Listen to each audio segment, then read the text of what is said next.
Salam sahabat sehat.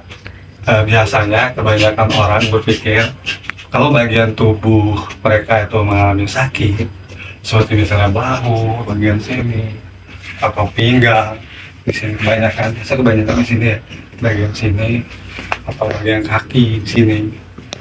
Kebanyakan orang berpikir, wah, saya kena saraf kejepit. Nah, bagi saya, menurut saya baiknya kita periksa dulu nih ke dokter sebelum kita mengambil tindakan. Kenapa? Ya bila perlu kita langsung rongsen ke dokter gitu, biar tahu gitu. Karena kalau di dokter kan ada hasil rongsen tuh, jadi kelihatan tuh bagian mana yang cedera, ya kan? Atau punggung atau segala macam, nanti kan ketahuan dari dokter. Nah itu ada penjelasan juga dari dokternya. Kalau memang benar hasil dari rongsen yang tadi kata dokter bahwa kita itu memang kena saraf kejepit, nah itu terserah kepada kakak-kakak semua, bapak-bapak semua, ibu-ibu semua, lanjutan tindakan kita mau bagaimana, atau lanjut sama ke dokter, atau kita mau minum obat aja. Nah saran saya kita bisa pergi ke ahlinya, yaitu saraf kejepit. Nah kita kan udah tahu nih, ya kan, bahwa kita itu sudah dijelaskan oleh dokter juga bahwa kita memang kena saraf kejepit. Nah itu tujuannya untuk mempermudah, ya, untuk mempermudah kita mengambil tindakan. Jadi kita nggak asal gitu loh. Dan juga yang memberikan yang memberikan buat untuk mengatasi itu juga nggak meraba-raba gitu, waktu cari kemana atau sakit apa, akhirnya mengakibatkan yang lain. Nah saraf kejepit itu kan biasanya tanpa kita sadarin ya. Jadi bisa terjadi saraf kejepit itu misalnya kegiatan dadakan. Itu kegiatan dadakan tuh contohnya kita jatuh, ya, jatuh misalnya kita jatuh atau kita ngangkat beban. Nah kalau kita jatuh itu kan kita nggak sadar ya, kita jatuh tuh, entah jatuhnya ke belakang, ya kan, atau jatuhnya memang kita seperti ini. Nah kalau kasar kita jatuh seperti ini aja, ini udah bebannya udah ke sini sampai ke sini.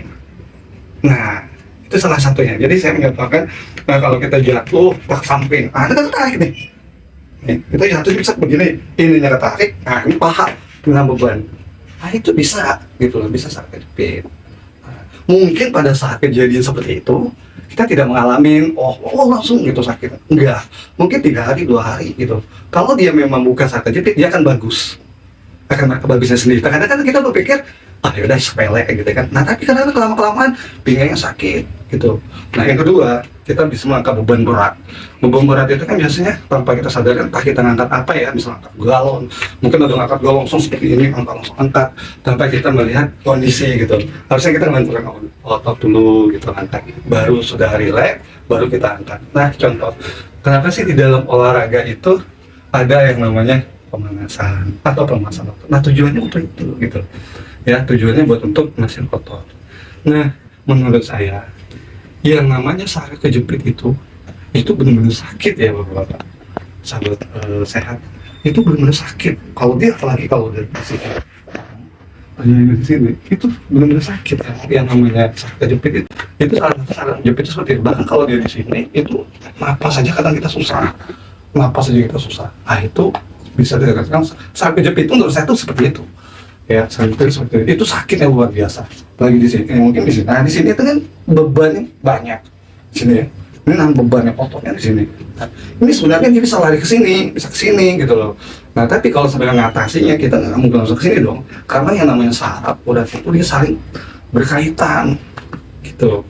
Nah, jadi saya mau informasikan bahwa yang namanya saraf kejepit itu menurut saya sangat bukannya fatal ya, tapi cukup membahayakan bagi yang lain juga, anggota tubuh kita juga kalau kita anggap sepele. Jadi saran saya baiknya tadi yang pertama kita konsultasi dulu, bukan konsultasi tapi cek dulu ya ke dokter, dan setelah kita tahu baru kita ngambil tindakan. Oke, sahabat sehat, itu yang saya sampaikan.